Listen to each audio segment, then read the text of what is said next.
Bonjour à tous les fans de la Route du Rhum qui nous rejoignent aujourd'hui. Nous sommes aujourd'hui avec David Ducosson. Bonjour David, Salut. ça va? Ouais, ça va bien, ouais. Bon, David et moi, on Tranquille. s'est donc rencontrés un peu par hasard l'autre jour en prenant un café dans Intramuros. Tout simplement. On a fait connaissance et puis on s'est dit tiens, est-ce qu'on ferait pas une petite interview sur le bateau pour présenter le projet de David et puis faire parler un petit peu justement de son projet, de sa course, de ses envies et puis de ce qui se passera aussi après.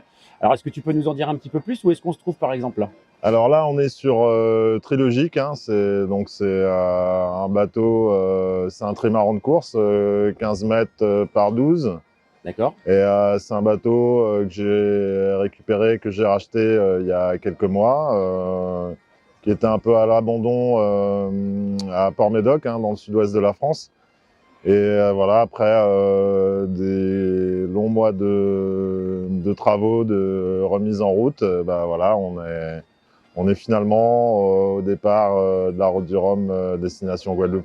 D'accord, parce que pour ceux qui ne te connaîtraient pas encore, en fait, c'est donc ta deuxième participation à la Route du Rhum. Tu Ouais, étais déjà là en 2018, mais sur un autre bateau. oui, Et puis donc là, donc changement de bateau, quelques travaux, et te revoilà à nouveau prêt à repartir. ouais. Ben ouais, il y a 4 ans, bon, j'étais sur le bateau d'une très bonne amie à moi qui malheureusement nous a quittés, qui s'appelait Anne Cazeneuve. Et voilà, on m'avait confié son bateau pour la course. C'était un honneur. Malheureusement, bah, on a cassé au bout de quelques jours de course, hein. On a eu des conditions assez violentes, hein. Si tu te rappelles Ouais, ouais, ouais, bien, tout à fait, ouais. il y a 4 ans, ça Ouais, avait été assez c'était dur, ouais. violent. Ouais. Et puis cette année, ben, je repars sur un projet un peu plus personnel, hein, Trilogique, le bateau s'appelle Trilogique 10 de cœur. Et voilà, on a racheté le bateau en vue de faire la course, mais pas que, hein. Le bateau restera en Guadeloupe puisque je suis guadeloupéen, hein, T'es guadeloupéen, je vis donc ouais. là-bas. Et du coup, on proposera aux gens, aux Guadeloupéens et aux gens de passage en Guadeloupe, de découvrir les sensations d'une petite sortie en trimaran de course dans la mer des Caraïbes. Alors ça c'est génial parce que par exemple pour tous les fans de la Route du Rhum qui nous regardent aujourd'hui et qui nous écoutent, en fait on se dit qu'en partant en Guadeloupe pour l'arrivée, là on a la possibilité de te retrouver sur Saint-François si j'ai bien compris, hein. Oui, le bateau sera basé à Saint-François et on proposera des petits tours de manège, on va dire, à la journée ou à la demi-journée D'accord. à Alors tous ceux qui veulent bien nous rejoindre. est-ce que ce sera de la balade ou est-ce que les gens seront invités à participer aux manœuvres par exemple? Est-ce que tu leur apprendrais quelques... Alors, ouais, le concept, c'est vraiment ça, hein. C'est de la découverte, mais pas passive, hein. On fera participer à la manœuvre.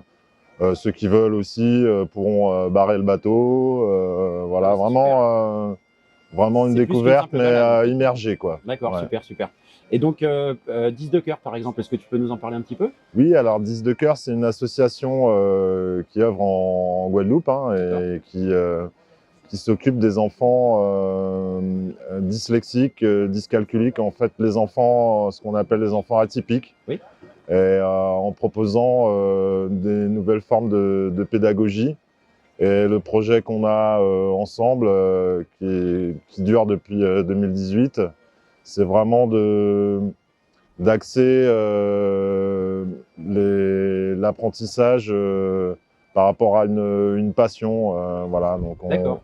de montrer aux enfants qu'on peut se réaliser autrement à travers quelque chose qui nous intéresse vraiment Et en et qu'on l'occurrence la peut. voile peut-être dans ton Voilà, domaine, voilà, hein, bon, c'est-à-dire que tu les voilà. emmènes peut-être avec toi ou tu Alors, interviens il y a, c'est le projet, hein, de faire naviguer aussi les enfants. Et il y a 4 ans, ben, on n'avait pas pu les faire naviguer sur le trimaran, il était resté en Bretagne. Mais on avait quand même fait des actions sur les petits canaux de voile traditionnels pour faire découvrir aux gamins les joies de la navigation à la voile. Ouais, bah, c'est des beaux projets humains, tout ça. Ouais, Bah, nous, c'était très sympa et on va refaire faire ça à cette année. l'arrivée, du coup, ouais. Et donc, quels sont là, on est à une semaine en fait du départ là maintenant, hein, puisqu'on est dimanche. Qu'est-ce que ça va être un petit peu ton quotidien sur les jours à venir? Parce qu'on a eu l'occasion d'interviewer quelques autres skippers qui nous disaient bon, on se met à disposition un petit peu des partenaires et tout ça sur la première semaine, mais c'est vrai que la deuxième semaine va imposer un peu plus de concentration. On va commencer à réfléchir Ouais. météo aussi. Qu'est-ce que ça va être pour toi, par exemple? Ben, moi, le premier objectif, bah, c'est déjà de passer le maximum de temps avec ma famille, hein, Bien sûr. avec mon fils, avec ma compagne, voilà, et essayer de décompresser au maximum, de se reposer. Mais bon, quand même, comme on est une petite équipe, je serais quand même obligé de venir bosser au bateau quand même un petit peu, Bien sûr, ouais. puisqu'on c'est un projet familial, hein, c'est mon frère qui est préparateur sur le bateau, voilà, donc il peut pas tout gérer, donc il faut que je sois là aussi Bien sûr, ouais. C'est beaucoup bosser un peu sur le bateau. C'est beaucoup de travail dont les gens ne se rendent pas forcément toujours compte, hein. C'est-à-dire qu'effectivement, on est skipper, navigateur, il faut aussi faire toute la préparation technique Ouais, et sur des projets plus petits comme le tien, par exemple, où il n'y a pas forcément des grosses équipes autour, ça t'oblige à être très présent et à toutes les tâches finalement, quoi. ouais. Après, moi aussi, je pense que même si j'avais un plus gros budget, je mettrais quand même la main à la pâte parce Oui, que j'aime bien ça, hein. Je suis venu à des projets de Route du Rhum en tant que skipper, mais avant ça, j'ai été préparateur. Donc voilà, j'aime bien aussi faire mon truc tu bien mettre la main à tout la seul, pâte. quoi. Ouais, ouais, ouais. Bah, préparateur, donc ça consistait en quoi pour les gens qui maîtriseraient pas vraiment le terme, par exemple, tu peux expliquer un peu? Ben, moi, ma spécialité, entre guillemets, c'est tout ce qui est gréement. Donc, le gréement, tout ce qui est câble qui tient le mât, et puis tout ce qui est cordage aussi, le D'accord. matelotage. Donc ça, c'est ce que j'aime bien faire. Et voilà, l'accastillage, enfin tout ce qui concerne la partie voile. Ouais. Après, la partie mécanique, électricité, électronique, tout ça, c'est moins mon domaine et c'est plus le domaine De ton frère? de mon frère, ouais, Ouais. Comme ça, vous qui êtes gère mieux, complémentaires, quoi. ouais. Ouais. Ok, bah écoute, merci pour le temps que tu nous as accordé. Bah, On avec sait que tu as plaisir, un avec planning plaisir. encore chargé, donc Ouais, ouais. on va pas abuser de ta gentillesse. On va te laisser à tes préparatifs. Ok. On te souhaite bon vent, hein, Ok, et ben, puis un grand bonjour à tous les fans de la Route du Rhum, hein, et merci. voilà, à une prochaine. On espère te retrouver en Guadeloupe pour aller faire un petit tour justement. Pas de souci, vous êtes les bienvenus. Merci, allez, bon vent, à bientôt. Allez, merci, bye.